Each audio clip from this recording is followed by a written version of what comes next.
ছাত্রদলের সভাপতির বয়স যদি 37 বছর হয়, এই 37 বছর ওনার তো স্টুডেন্ট লাইফ না, ওই অবস্থায় স্টুডেন্ট থাকার কোনো প্রশ্নও আসে না। কারণ স্টুডেন্ট লাইফ সর্বোচ্চ 26 বা 28 বছর যদি ড্রপ থাকে, এবং বিরোধী দলে থাকাকালীন অবস্থায় ছাত্রদলের যে অবস্থা, তারা কিন্তু ইউনিভার্সিটিতে যেতে পারতেন না। যারা পদধারী নেতা ছিলেন তাদের কিন্তু ইউনিভার্সিটিতে যাওয়া অসম্ভব ছিল, পরীক্ষা দেওয়া অসম্ভব ছিল। বিভিন্ন সময় কিন্তু দলের বয়স্ক নেতৃত্ব নিয়ে ছাত্র দলে যেসব নেতারা রয়েছেন এখন তাদের ছাত্রত্ব আরও 12 বছর 10 বছর আগে শেষ হয়েছে, তারপরও তারা ছাত্র দলের নেতৃত্বে। এ নিয়ে মানুষের মধ্যে বিভিন্ন রকম প্রশ্ন যে ছাত্রদলে যারা ছাত্রত্ব নেই তারা কীভাবে ছাত্রদলের সভাপতি, সেক্রেটারি এবং অন্যান্য পদে থাকেন। তো তাদের জন্য আজকের এই কথাগুলো। তো ছাত্রদলের সেন্ট্রাল বা কেন্দ্রীয় কমিটিতে একটি পদ পাওয়ার জন্য কতটা স্ট্রাগল করতে হয় এবং কতগুলো ধাপ অতিক্রম করে তাকে এই পদটি নিতে হয়, সেটি সম্পর্কে যারা অবগত আছেন বা যারা অবগত নেয় তাদের জন্য এই কথাগুলো। তো ছাত্রদলে যারা রাজনীতি করেন, প্রথমত তারা একটি স্বপ্ন নিয়ে বিশ্ববিদ্যালয়ে ভর্তি হন, তারপরে তারা যদি জাতীয়তাবাদী দলের প্রেমে পড়েন, তখন তাকে ওই বিশ্ববিদ্যালয়ে যদি কোনো কমিটি থাকে তাদের ধরে তাকে রাজনীতি করতে হয় এবং তাকে ধরেই তার পথ চলা শুরু হয় এবং তিনি তার অধীনেই মিছিল মিটিং এবং শুরু করেন এবং তার রাজনীতির কেরিয়ার শুরু হয়।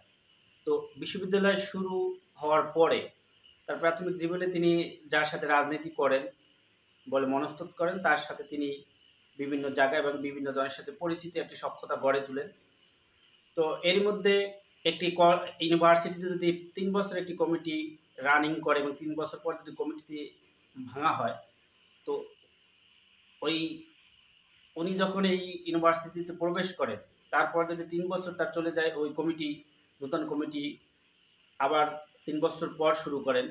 তো দেখা যায় তিনি যখন তার এই কমিটিতে একটি পদ পেয়ে থাকেন 3 বছর পর, তার ওই পদ পাওয়ার পরে পরবর্তী কমিটি তারা ভাঙতে আরও 3 বছর, সেক্ষেত্রে তার অনার্স মাস্টার্স কিন্তু তার ওই কমিটিতেই শেষ হয়ে যায়। তো অনার্স মাস্টার্স শেষ হয়ে গেলে প্রায় 24-25 বছর এখানেই চলে যাচ্ছে। এরপরে তার চিন্তাধারা, তার রাজনৈতিক বিকাশ এবং তিনি বড় কিছু করার উদ্দেশ্যে তার রাজনৈতিক ক্যারিয়ার আবার শুরু করেন। তিনি সেন্ট্রালে একটি পদ নেওয়ার জন্য তিনি কিন্তু তার কার্যক্রম তিনি চালিয়ে যান এবং তার রাজনৈতিক ক্যারিয়ার তিনি চালিয়ে যান। এর মধ্যে তার যদি ওই সময় তিনি বিরোধী দল থাকেন, তাহলে তাকে হামলা মামলা সেগুলো তো আছেই। যদি যারা পদধারী নেতা তাদের নামে মামলা থাকি এবং গুম হওয়ার, এই যে গত 15 বছরে আমরা যেটি দেখেছি প্রায় 500 ছাত্রদলের নেতাকর্মীকে গুম করা হয়েছে, কারণ কিলিং মেশিনে তাকে ছাত্রদেরকে টার্গেট করা হয়। এই সংগঠনকে টার্গেট করতে পারলে যারা সরকার দলে থাকে তারা কিছুটা হলেও সাকসেস হয়। তো এরপরে তিনি যখন সেন্ট্রালের রাজনীতি শুরু করেন, তো শুরুতেই যখন সেন্ট্রাল কমিটি 2 বছর হোক 3 বছর পর যখন এটি আবার নতুন করে কমিটি গঠন করা হয়, যদি তিনি ওই কমিটিতে একটি পদ পেয়ে থাকেন, তো সেখানে তার আরও 3 বছর 4 বছর কিন্তু তাকে ওই পদের পিছনে ঘুরতে হয়। তার প্রায় বয়স চলে আসে 28-29 বছর।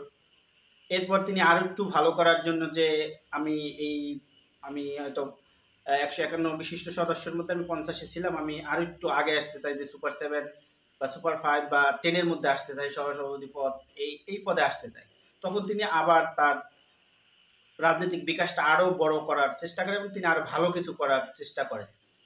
তো সবাই চায় আমি আরও একটু ভালো করি। তো সেটি করতে তাকে আরও 3-4 বছর অতিক্রম করতে হয় এবং তিনি যদি সফল হন, তো তিনি একটা পদ পেয়ে থাকেন। সেখানে দেখা যায় তার বয়স প্রায় 35-37 বছর চলে আসে। তো ইউনিভার্সিটি লাইফ শেষ করার পরে সবার একটি স্বপ্ন থাকে যে একটি ভালো চাকরি করবে, তার ক্যারিয়ার সেট করবে। কিন্তু ছাত্রদলের রাজনীতি যারা করে, জাতীয়বাদী রাজনীতি যারা করেন, তাদের কিন্তু ইউনিভার্সিটি লাইফ, তারপরে এরপরে সেন্ট্রালে একটি পদের জন্য তাকে দীর্ঘ সময় লড়াই সংগ্রাম করতে হয়। তারপর যদি বিরোধী দল থাকে, সেখানে গুমের এবং রাজনীতি করতে হলে তাকে জেল, জরিমানা বিভিন্নভাবে, এবং পরিবার থেকেও কিছুটা অনেক সময় বিচ্ছিন্ন হয়ে যায় এবং আত্মীয় স্বজন থেকেও মানুষ বিচ্ছিন্ন হয়ে যায়।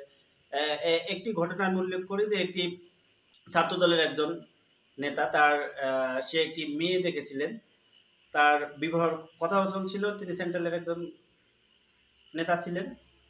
কিন্তু তখন বিরোধী দল ছিল, তখন শেখ হাসিনা ক্ষমতায় ছিল, যখনই শুনছে ছেলে রাজনীতি করে তারা মেয়েদের অপারগতা জানায়।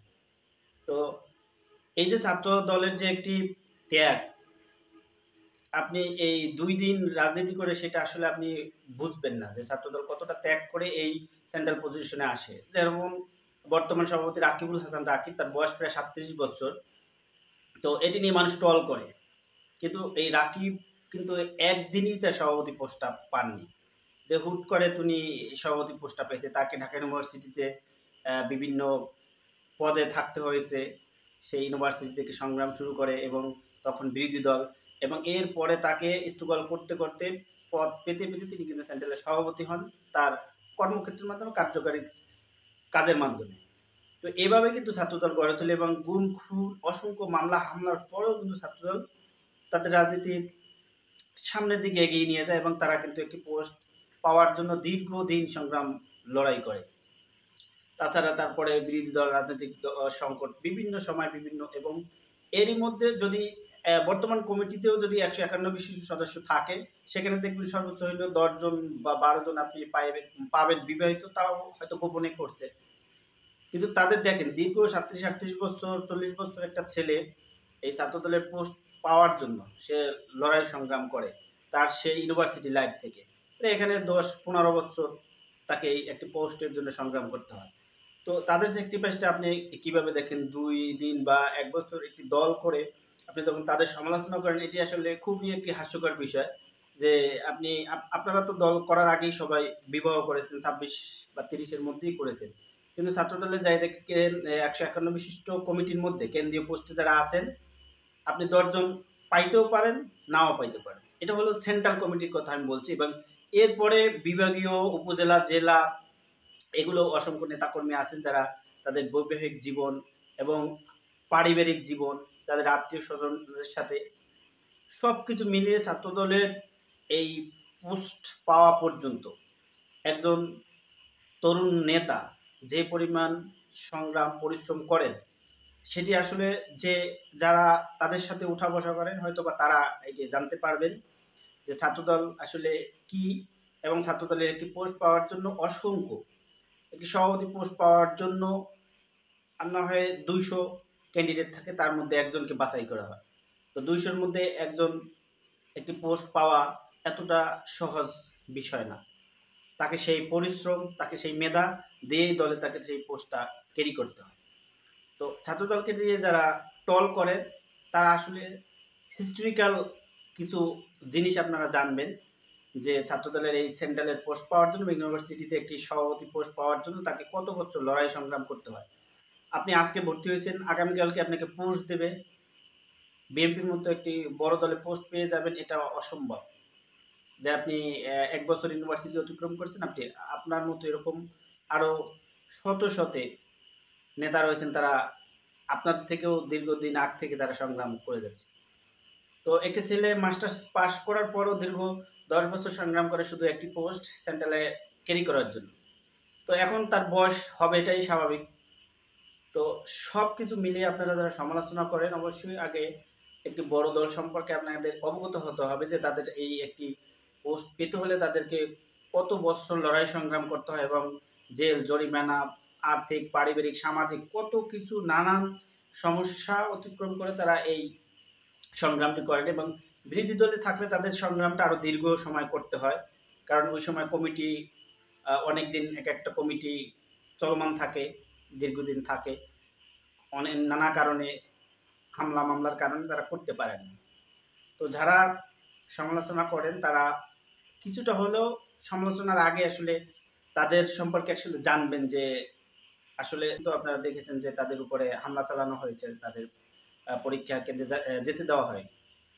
তো সব কিছু মিলিয়ে আপনারা আসলে সমালোচনা করেন, সমালোচনা করা ভালো, কিন্তু সমালোচনার আগে বা এই পর্যায়ে আসতে একজন ছাত্র নেতা, তিনি তার ছাত্রত্ব, তাকে একটি ভালো চাকরি করার কথা, কিন্তু তিনি সেটি না করে দীর্ঘ প্রায় মাস্টার্সের পরও তাকে 10 বছর সংগ্রাম করে একটি পোস্ট ক্যারি করতে হয়। এইভাবে করে কিন্তু ছাত্রদল তাদের রাজনীতি করছেন এবং তাদের যেহেতু তারা একটা বড় সংগঠন, তাদের বিরুদ্ধে সমালোচনা থাকবেন, এটি স্বাভাবিক। তো সমালোচনা করার আগে অবশ্যই আপনারা জানবেন যে এই সংগঠন সম্পর্কে আসলে তারা কতটা স্যাক্রিফাইস করে এবং তাদের জীবনী কতটা মসৃণ, তাদের চলার পথটা এতটা সহজ না একটি পোস্ট পাওয়ার জন্য। ধন্যবাদ সবাইকে।